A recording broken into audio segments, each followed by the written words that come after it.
RMC, à la une des grandes gueules. Il faut que chaque jour à 17h, la liste précise des trains qui vont circuler le lendemain soit connue, soit publiée pour que les choses soient complètement transparentes. Et la deuxième chose, c'est qu'il va falloir tout faire pour accompagner nos voyageurs en trouvant des solutions d'acheminement. Aujourd'hui, il existe du covoiturage.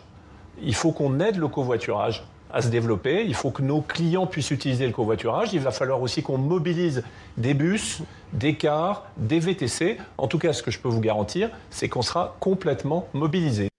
Voilà, Guillaume Pepy, le patron de la SNCF, pris de court par cette grève et l'originalité de cette grève qui, sur TF1 hier, expliquait que la SNCF allait se mobiliser pour faire en sorte que tous les clients, la plus grande partie, soient transportés correctement. Oui, mais en voiture et en car. Donc c'était toujours assez cocasse d'entendre le patron du train nous dire qu'il va falloir prendre la voiture et le car lorsqu'il n'y aura pas de train. L'intersyndicale des cheminots a effectivement opté pour à la fois un mouvement dur, mais aussi un mouvement original. On n'avait jamais connu ça en France. C'est nouveau. C'est une grève donc au rythme de 2 jours sur 5 du mois d'avril au mois de juin. En tout, c'est 36 jours de grève qui sont déjà programmés par cette intersyndicale. Alors ça sera bien sûr une mauvaise chose pour les 4,5 millions de Français qui prennent le train tous les jours pour aller travailler. Ça sera aussi une mauvaise chose, une mauvaise nouvelle pour ceux qui prennent le train pendant les vacances de printemps parce qu'elles sont concernées, mais aussi pendant les jours fériés parce qu'ils sont tous concernés, ces jours fériés, ceux du mois d'avril et ceux du mois de mai. Alors, on nous dit qu'on va quand même essayer de trouver des solutions alternatives. Ce qui est intéressant, c'est de voir que la SNCF nous informe que pour la première fois, ils vont être bons dans la communication. Or, on a vu récemment encore, dès qu'il y a 3 flocons de neige, c'est la panique et c'est très compliqué pour le voyageur d'obtenir des informations crédibles. On pose une seule question ce matin. Les cheminots se moquent-ils du monde ? 32-16, rmc.fr. Alors, les cheminots disent 2 jours sur 5 pendant 3 mois et la ministre des Transports répond 7 jours sur 7 de négociations. Charles Consigny. Mais moi, je vais pas trop m'aventurer sur la SNCF parce que n'ai-je dit à ce micro il y a quelques semaines. D'ailleurs, je prenais le train le lendemain avec angoisse de tomber sur un contrôleur inscrit sur Twitter qui aurait pu voir la déferlante que j'ai reçue de gens qui m'ont accusé de les accuser de ne pas travailler. Et pourtant, là, mes propos se confirment puisque effectivement, 2 jours par semaine, on ne travaille pas à la SNCF, en plus du week-end naturellement, ce qui fait des semaines de 3 jours désormais à la SNCF. Si on est aux horaires habituels, je me demande ce qui reste de temps travaillé. Je crois qu'on arrive vraiment à une espèce de portion congrue qui devient un peu lunaire. Je ne sais pas quoi vous dire, moi je pense que c'est déjà, c'est pas 5 sur 5 de grève, quoi. Je sais pas si... Oui, mais c'est presque pire parce que on va rien comprendre, on saura pas quand est-ce qu'on peut prendre un train et quand est-ce qu'on peut pas le faire. Mais il y a aucun problème d'ailleurs. L'État devrait réduire à proportion sa dotation publique à la SNCF, par exemple. L'État n'a qu'à prendre 2/5 de ce qu'il donne par semaine à la SNCF et le répercuter sur les salaires des employés. Ça sera des jours de toute façon qui ne seront pas payés. A priori, un jour de grève n'est pas payé. Encore heureux. Mais on verra ce que je veux dire, c'est qu'on verra si l'entreprise tient longtemps. Ce que je veux dire, c'est que les Français qui ne prennent pas le risque parce que quoi qu'il arrive, l'État sera derrière pour éponger les dettes. D'abord, ça c'est sûr, puisque dans le projet, il y a carrément la reprise de la dette par l'État. Donc, c'est dire et que pour l'instant, la SNCF est toujours en monopole. C'est dire si la SNCF est responsabilisée sur le plan de sa dette. Elle s'endette par mauvaise gestion, et après l'État vient récupérer ce fardeau. Mais ce que je veux dire, c'est que les usagers de la SNCF payent leur billet de train et sont pour cette raison-là en droit d'attendre un certain service et une certaine je ne sais pas comment vous dire, un respect du contrat qui là quand même est extrêmement régulièrement brisé. Et puis les contribuables, les usagers en tant que contribuables sont pareillement en droit d'attendre que ce service fasse l'objet d'une certaine continuité. Or, tu vois bien qu'on est dans un système à la française, des grèves. Négociation politique et donc le coup d'épaule ou le coup de pression sur le gouvernement avec cette grève. Il ne reculera pas de toute manière. Ce qui est très ennuyeux, c'est qu'en réalité, la grève, elle est liée au fait qu'on va à la fois changer leur statut et on va ouvrir à la concurrence. Et le problème, c'est que la grève, qui est un instrument important et auquel je suis attachée, et on ne va pas non plus empêcher les gens de faire grève, la grève risque de démontrer quand même, et c'est ça aussi les limites de leur action, elle risque de démontrer qu'il y a urgence à ce qu'on ouvre à la concurrence. Et effectivement, ça va être totalement contre-productif. C'est-à-dire que ce qu'ils veulent, c'est que les usagers soient de leur côté, que les usagers soient sensibles à leur message. Mais tu ne peux pas être sensible au message quand tu as le sentiment qu'en réalité, on accumule des inconvénients pour toi. C'est-à-dire que l'usager, lui, il va pas pouvoir voyager. Alors, c'est pas grave à la limite si c'est les vacances ou si c'est les ponts. Non, mais c'est moins grave. Mais si ce sont des gens qui doivent passer des concours, parce qu'on va être en plein dans la période de concours, qu'est-ce qui va se passer ? C'est vrai que c'est pas une bonne nouvelle pour les étudiants. Voilà. Aujourd'hui, on se retrouve. Alors, je comprends la nécessité pour certains de faire un mouvement, mais le problème, c'est que ça va être totalement contre-productif, que leur grève va en fait précipiter l'ouverture à la concurrence, parce que les gens vont dire mais vite, mettez d'autres personnes que ces cheminots-là. Moi, par exemple, je ne savais pas, je croyais que Ouigo c'était SNCF. En fait, j'ai pris le Ouigo il part à l'heure, il arrive à l'heure. En fait, le Ouigo c'est pas la SNCF. Et j'ai été très étonnée du service. J'ai même reçu un questionnaire de satisfaction, ce qui ne m'était jamais arrivé quand j'ai pris le train. Et c'est vrai qu'on se rend compte. Tu l'as rempli ? Oui, bien sûr. Moi, j'ai répondu. Tu sais, quand on me demande mon avis, je fais partie de ces gens qui répondent. Mais je me rends compte qu'ils sont dans un modèle qui est totalement dépassé, que malheureusement, ils vont encore user d'outils dépassés. La grève, malheureusement, même si c'est un droit constitutionnel, aujourd'hui, c'est dépassé parce que les gens vont leur en vouloir encore plus. Oui, Ouigo, c'est l'offre TGV de la SNCF. Hein. On m'a dit que c'était pas assuré par la SNCF. C'est assez bizarre parce que le personnel. C'est le nom de l'offre de TGV à pas coût de la SNCF. Sauf que le personnel qui t'accueille disent qu'ils ne sont pas SNCF et à mon avis ils sont sur un nouveau statut. Voilà, je pense que je pense que ce sont des sous-traitants. Ce mouvement est contre-productif pour la cause qu'ils défendent. Mais bien entendu. Alors, Mourad Boudjelal. Moi, j'ai plein de choses à dire sur la SNCF, puisque je suis un gros usager. Tu prends le train combien de fois par semaine ? Par mois, je dois le prendre, 7-8 fois. Ouais. Et depuis 30 ans. Donc, je maîtrise assez bien le TGV. D'abord, moi, c'est compliqué, il faut monter dedans. Moi, j'ai plutôt d'abord envie qu'on parle des gens qui payent pour monter dans le TGV, plutôt que des gens qui sont payés. Ça me paraît aujourd'hui plus important d'améliorer le service des gens qui paient leurs billets, doublement, parce que vous avez vu que la SNCF nous coûte à peu près 1 000 € à chacun par an. Parce que la SNCF, c'est un problème très simple. C'est une entreprise qui a 3 fois son budget en dette. Dans le monde normal, en dehors des syndicats, ça s'appelle dépôt de bilan, redressement judiciaire, cessation de paiement. Terminé, tout le monde descend. Bon, il se trouve que les TGV continuent à rouler. La deuxième chose qui m'énerve, ce sont ces syndicats qui ont du mal avec le monde moderne. Le monde a changé, voilà, le TGV doit changer. Alors ces syndicats, la plupart sont des syndicalistes, bien sûr, ça fait des siècles qu'ils n'ont pas vu un client, ça fait des siècles qu'ils n'ont pas vu un TGV, parce que en général, quand on se fait élire délégué syndical, c'est pour passer sa semaine et devenir invirable, d'abord, en premier. On peut pas être licencié, et surtout, on a plein de jours où on n'a rien à foutre parce qu'on est en congé syndical, et c'est super, mais parce que les clients, ils en ont rien à cirer. Et aujourd'hui, il y a une guerre qu'ils ont mis en place. Alors je leur rappelle une chose, c'est que quand on n'est pas content de ces conditions de travail, c'est pas interdit de démissionner. Pour trouver mieux, c'est pas interdit. Voilà. Puis à un moment où on démissionne pas, c'est qu'on se dit ce que j'ai, voire même avec la nouvelle loi, c'est quand même mieux que ce que je pourrais trouver à l'extérieur. Aujourd'hui, il vaut mieux être employé à SNCF qu'être un petit commerçant qui avait une librairie et qui s'est pris Amazon dans la gueule, qu'être une petite agence de voyage qui va déposer le bilan parce qu'elle s'est pris tous les réseaux Booking et toute sa bande dans la gueule parce qu'elle vend plus un billet, être un hôtel qui s'est pris Airbnb dans la gueule et on fait quoi ? C'est le monde moderne. Pour la SNCF, ça n'existe pas. Donc vous prenez rien dans la gueule. Tous les Français se prennent sans arrêt de nouvelles créations, de nouvelles industries dans la gueule qui leur font souvent même déposer le bilan sans avoir droit à rien. C'est pour ça qu'eux défendent un service public, si tu veux aussi, justement. Non, il n'y a pas de service public. Face à une concurrence aujourd'hui public, qui est ouverte et qui fait du mal. Quand tu te prends une annonce dans la gueule ou dans le TGV et qui te dit, mesdames, messieurs, le TGV en direction de Toulon aura aujourd'hui 2h40 de retard, ça veut dire qu'on se fout du client et qu'on ne t'explique pas pourquoi et qu'on te dit d'attendre. On se fout complètement de ta gueule. Quand ton TGV s'arrête une demi-heure et que tu n'as aucune information, c'est qu'on se fout de toi. Il n'y a aucun service au client dans les TGV.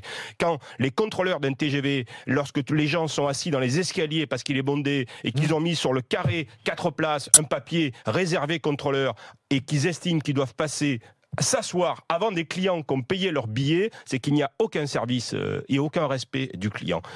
Il y a des contrôleurs qui sont sympas, qui essaient de se battre, mais c'est pas vrai, je veux dire. C'est pas vrai aujourd'hui, le TGV, c'est obsolète. Moi, il m'est arrivé d'aller en Angleterre, et j'ai pris ce qu'on appelle les Virgin Trains. Voilà. Qu'est-ce que c'est beau, le privé. Les Virgin Trains, c'est propre. Ça part à l'heure. C'est plus cher aussi, ça arrive à l'heure. Il y a un service. C'est pas forcément il y a un plus cher. service à l'intérieur. Que le TGV, pas sûr. C'est pas plus cher que le TGV. Est-ce que c'est plus cher ou Et pas quand... Non, c'est pas plus cher que le train. Le train, c'est cher. Le TGV Et est quand, très cher. vous n'arrivez pas à l'heure, ça m'arrivait. Il y a un monsieur qui vous donne un bon de réduction immédiate sur votre prochain voyage. Voilà, ou de remboursement. À la SNCF, si vous avez un TGV qui n'arrive pas à l'heure, il faut être bac plus 9 pour pouvoir se faire rembourser, pour pouvoir récupérer un avoir de 20 €. Donc voilà, ce que je pense de la SNCF. Oui, bonjour. Secrétaire fédéral Sudrail. Alors, c'était la tirade de Mourad Boudjelal. Vous pensez aux clients quand même avec cette grève là qui va venir, Monsieur Meyer? Alors oui, on pense aux clients, pense aux clients et d'abord faites le train gratuit. Voilà, plus de contrôle dans les TGV. Monsieur, on a tenté il y a 10 ans de lancer cette forme de lutte-là, de la gratuité. On a été très rapidement rattrapé par la direction de l'entreprise qui nous a traîné devant les tribunaux et qui a fait reconnaître ce mode de grève comme illégal. Donc aujourd'hui, nous, on voudrait bien, je veux dire, pouvoir toucher l'entreprise par un mode de grève qui est celui de la gratuité. Seulement aujourd'hui, c'est illégal. Je veux dire, aujourd'hui, le seul mode, les contrôleurs restent au bar. Aujourd'hui, le seul mode de contestation, je veux dire, qui nous est permis, c'est celui qu'on met en œuvre. Après, j'entendais, Ouigo, c'est un service SNCF. Mais alors, excusez-moi, justement, c'est assuré par des cheminots. Je veux dire, après, les gens qui vous accueillent, je veux dire, sont tout des précaires. Tout le personnel n'est pas de la SNCF, c'est ça? Les gens qui vous accueillent sont des précaires, sont des gens qui sont pris en CDD. Ils ne sont pas précaires, ils ont le statut de cheminot. Alors en fait, justement, une précision, parce que j'avais pas compris. J'ai discuté avec des personnes qui m'ont dit qu'ils n'étaient pas de la SNCF. Donc en réalité, Ouigo, c'est pas la SNCF pour le personnel qui accueille, c'est ça? Voilà. Mais pour le personnel qui accueille. Après, vous avez le personnel qui conduit les trains, le personnel à bord, etc. sont des personnels SNCF, sont des personnels à statut SNCF. C'est bien la preuve qu'aujourd'hui le statut des cheminots, c'est pas le problème. Je veux dire dans le schéma. Monsieur Meyer. Je voulais répondre à Mourad Boudjelal parce que j'entends des choses qui me font bondir. Ben oui, parce que vous prenez pas le train. Je veux dire, non, mais j'entends des choses qui me font bondir. Quand on dit que la SNCF, elle coûte 1 000 € par an et par citoyen, c'est faux. C'est vrai. Quand on dit que la dette de la SNCF, c'est trois fois son budget, c'est faux. Je veux dire. Ah oui, c'est faux, c'est beaucoup plus parce qu'on n'a pas comptabilisé ce que coûterait de remettre en état un réseau à peu près digne dans ce pays. Oui, mais Monsieur Meyer, le réseau n'appartient pas à la SNCF, Monsieur Boudjelal. Le réseau appartient à l'État. est la propriété de l'État. Oui. Je veux dire, enfin, c'est le même argent. Mais Monsieur Meyer, c'est l'État qui paye le chèque, donc c'est quand même le Français qui paye. Endetté la SNCF pour construire le réseau de LGV. Oui. Voilà. Mais à ce moment-là, vous n'avez pas fait grève. Monsieur Meyer, revenons sur quand même le sujet qui nous préoccupe, à savoir cette façon de faire grève assez inédite. Donc 2 jours sur 5 d'avril à juin. Est-ce que vous allez néanmoins respecter le service minimum qui avait été adopté par Nicolas Sarkozy, à savoir 1 train sur 3 obligatoirement assuré par jour? Alors je ne sais pas d'où vous sortez cette information d'un train sur 3 obligatoirement assuré. C'est le service minimum. Le service minimum, il dit que vous pouvez réutiliser le personnel non gréviste pour faire le nombre de trains que vous pouvez faire. Ce qui équivaut en gros à 1 train sur 3 en moyenne. Pourquoi vous démissionnez pas pour montrer votre mécontentement de ce statut qui vous satisfait pas? Mais pourquoi? Je sais pas, ça vous satisfait pas, le statut est pas bon, le nouveau statut, vous pouvez démissionner. Aujourd'hui, la grève, la démission, pas sur le statut. Je veux dire, il n'est pas concerné par la réforme. Aujourd'hui, le projet de loi d'habilitation qui a été sorti, je veux dire, avant-hier, c'est ni plus ni moins donner le bien public de l'État aux opérateurs privés. Pourquoi c'est le rôle de l'État que de vendre des billets de train? Je veux dire, mais non, mais c'est. Et moi, quand on a voté pour le président de la République, on n'a pas voté pour un cheminot. L'État et la collectivité ont financé, je veux dire, l'intégralité du matériel, du réseau, dans etc. Et aujourd'hui, un opérateur privé pourra venir opérer en faisant zéro investissement. Oui, mais il paiera des impôts contrairement à toucher des subventions, c'est pas mal. Oui, mais regardez ce qui s'est passé en Europe. Partout en Europe où la concurrence a été ouverte, il y a eu augmentation du prix du billet. Partout. Enfin, nous, on a des. Oui, mais le prix était peut-être moins cher, c'était peut-être moins élevé. Merci. Nous, les prix augmentent sans concurrence. C'est assez inédit. Merci Éric Meyer de Sudrail d'avoir été avec nous. Je regardais la principale réflexion qui arrive sur Internet, rmc.fr, simplement pour résumer. C'est l'incompréhension de. Pourquoi lancer cette grève alors que les discussions sont en cours? C'est-à-dire, pourquoi ne pas attendre la fin des discussions à ce moment-là? Pour faire pression. La principale réflexion. Il faut aussi exister, parce qu'il y a aussi un problème existentiel pour les syndicats en ce moment dans ce pays. Pour continuer la discussion avec les GG, avec Charles, avec Mourad et avec Madame Marianne Soubré.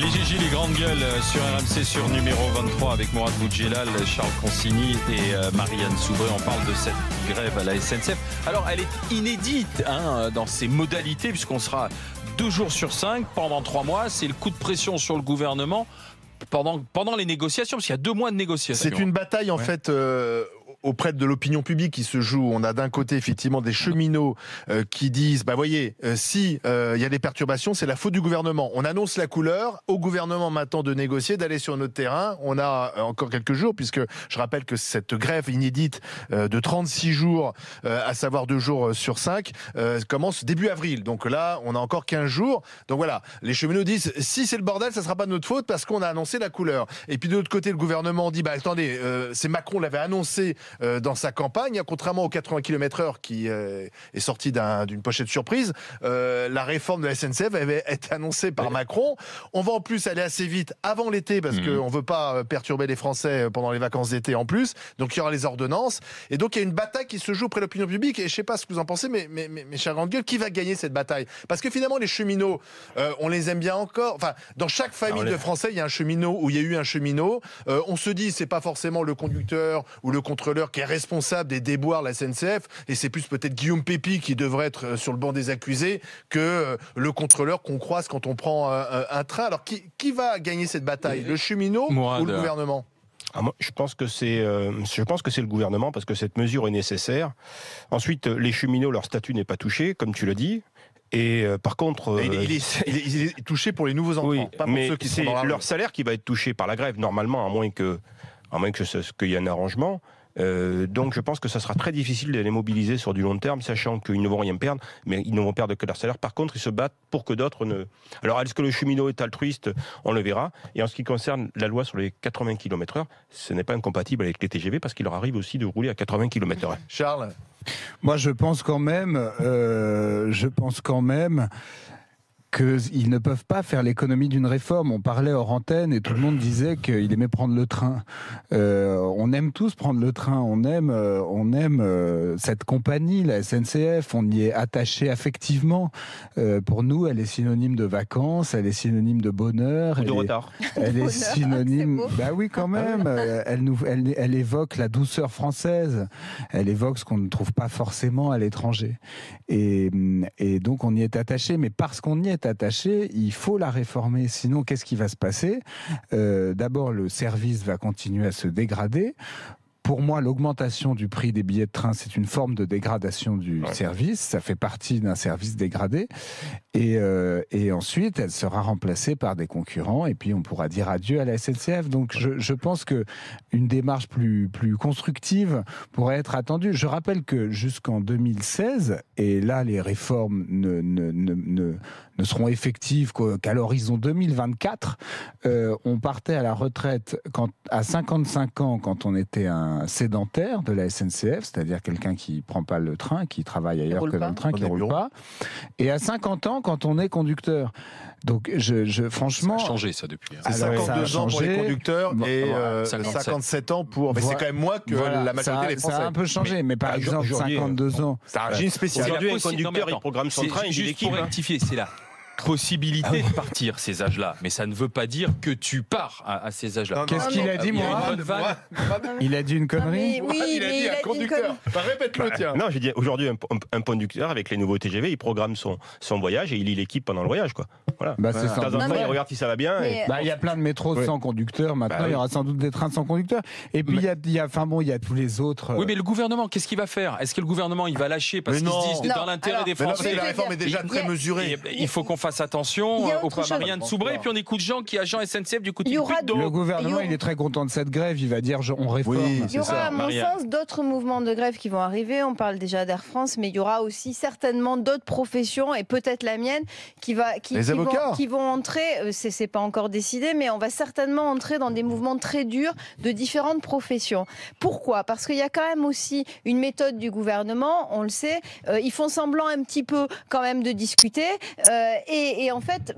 ils te passent les trucs en force ou par ordonnance. Donc je comprends. C'est pas en force. Ça a été annoncé, cette réforme. Oui, celle-ci a été annoncée. Celle de la SNCF a été annoncée. Les ordonnances, le général de Gaulle les utilisait en son temps. Je comprends absolument, si tu veux, qu'ils aient envie de montrer leur force. Mais combien de fois, moi, je vous ai dit, souvenez-vous, j'ai quand même une certaine antériorité dans les GG. À chaque fois, je vous disais, on peut connaître le calendrier des grèves à la SNCF en regardant les calendriers des vacances scolaires. Donc, en réalité, encore une fois, on va se retrouver dans le même schéma. Et ce schéma-là, on a beau être attaché au droit de grève, on a beau, comme moi, entendre quand même ce qu'ils disent, mais il y a un moment où on les suit plus. Et je fais partie de ces gens qui... Alors attends, je voudrais qu'on écoute un cheminot. Ces gens, enfin un cheminot, un agent SNCF, tout du moins Jean, du côté du Puy-de-Dôme. Bonjour Jean. Oui, bonjour. Bonjour. Vous allez faire grève, Jean, ou pas? Non, comme les autres. Pourquoi? Comme les autres grèves. Pourquoi? Je fais jamais grève parce que je suis pas attaché déjà au mouvement syndical. Je suis rentré à SNCF, j'ai effectué d'autres métiers antérieurs. Donc c'est pas dans mes convictions. Et puis surtout pointer le doigt, comme d'ailleurs l'a suggéré Mourad Boudjelal, il a tout dit. Il a tout dit sur les syndicats, l'immobilisme. Et c'est surtout qu'ils ont peur, s'il y a une réforme du travail et même des syndicats, il y a une réforme des syndicats qui est prévue, c'est qu'il va falloir qu'ils se remettent au travail. Ah bon? Faut pas exagérer non plus. Enfin, je veux dire, il était. Non. Il travaille. Expliquez-nous comment ça se passe. Développez parce que c'est une voie singulière. Il y a des conducteurs qui sont délégués. Qui, au niveau kilomètres par an, je vous dis que c'est très léger. Hein. Oui. C'est leur principal travail, c'est syndical. Mais Jean, il y a aussi quand même ce qui se joue. Et alors là, les clients sont un peu finalement otages de cette bataille. Il se joue une bataille syndicale entre la CGT et Sudrail. La SNCF, c'est le dernier grand bastion de la CGT. Il y a Sudrail qui pousse derrière. D'ailleurs, Sudrail n'est pas associé à ce calendrier fixé par l'intersyndicale. Sudrail s'est désolidarisé de ce calendrier. Donc on voit bien en plus qu'il y a une surenchère entre la CGT et Sudrail. Et pour le coup, là, le voyageur, le client est très loin de ces histoires, de ces petites histoires syndicales. Jean, merci d'avoir été avec nous. Thomas est des nôtres aussi. Bonjour Thomas. Bonjour. Bienvenue, directeur commercial. Merci. Vous êtes du côté des Landes. Oui. Je vais vous poser une question toute simple. Avec l'annonce de cette grève, est-ce que vous aviez déjà pris, je sais pas, un trajet SNCF, des billets ou quoi que ce soit? Dites-moi. Malheureusement, oui. C'est extrêmement rare que je prenne le train, parce que c'est vrai que je suis plutôt avion, on va dire. Et j'ai la chance de partir en voyage, sauf que en regardant le calendrier des grèves prévues donc on va dire dans les 3 mois qui suivent, malheureusement, le billet que j'ai pris, ça correspond à un jour de grève. Et je ne sais pas comment je vais faire, dans le sens où j'ai une correspondance à Charles de Gaulle, et je ne sais absolument pas comment je vais partir. Alors, si vous avez... Quel jour? Le 29 avril. Vous allez devoir faire autrement, à mon avis. Le 29, il y a grève. Non, mais à mon avis, et c'est bien là où il va y avoir aussi un souci. C'est-à-dire qu'on a quand même Guillaume Pépi qui dit blablacar, enfin on va faire le covoiturage. C'est incroyable. On va monter à bord de la voiture de Guillaume Pépi. Il a parlé quand même de VTC, il a parlé de covoiturage, il parle de bus. Mais malheureusement, je pense que vous allez devoir faire autrement quand même. Simplement, en tant que citoyen dans cette histoire, Thomas, est-ce que vous attendez que le gouvernement et les syndicats désamorcent le conflit ou dites le gouvernement doit tenir bon? Dites-moi. Ah non, c'est clairement. Après, moi, c'est vrai que je suis issu du privé. Je ne connais pas ces statuts, je ne connais pas le public en lui-même. La différence que j'ai entre ce que je connais et ce que je vois, c'est que dans le public, j'entends tout le temps qu'il y a des grèves. Tout le temps. Moi, c'est vrai que je suis tributaire de ça dans le sens où Mourad Boudjelal disait justement que lui, ça fait 30 ans qu'il voyage par la SNCF. Bon, ça fait 13 ans que je travaille et je voyage. Pas dans le même train. Non, pas dans le même train déjà, c'est sûr. Mais effectivement, je voyage en avion. C'est la seule fois où je dois prendre le train. Ça fait 12 ans que j'ai pas pris le train. Vous êtes un vernis, vous. Mais attendez, les cheminots, ils vous disent une chose, ils disent nous on fait grève pour vous parce que justement, on risque pas de perdre notre boulot en faisant grève, donc on fait grève pour vous. En quoi ils font grève pour moi? Pour un meilleur service public, pour que les trains arrivent à l'heure, pour que le prix du billet ne soit pas trop fort. Bien sûr. Alors là, je vais être un peu égoïste quand je dis ça, mais c'est vrai que si je prends le train tous les jours, imaginons, j'ai besoin de me déplacer d'un point A à un point B. Tous les jours, j'ai besoin de la SNCF. Là, je dis pas. J'ai besoin de la SNCF une fois en 12 ans. Une fois en 12 ans. Et là, on va me dire justement que je ne pourrai pas prendre mon avion par le biais de la SNCF, dans le sens où il y a grève. Je ne vois pas en quoi il va en faire le jour où il faura une grève pour que les trains arrivent à l'heure, on en reparlera. Thomas, je vous envoie un t-shirt DGG, je vous dis à bientôt dans les grandes gueules et bon courage à vous pour arriver à destination le 30. Je voulais juste rappeler quelque chose, c'est qu'on est dans un pays qui est quand même pas, on n'est pas dans l'opulence, et je trouve indécent cette grève. Je trouve indécent la grève d'une entreprise qui est largement financée par l'État, quand on voit aujourd'hui que face à eux, il va y avoir sûrement la grève des urgentistes qui est 100 fois plus légitime pour toute personne qui s'est rendue dans les urgences. Il voit un vrai problème et il est peut-être plus urgent, plus grave et plus urgent de se faire soigner dans les urgences que de prendre un TGV avec un cheminot qui soit satisfait.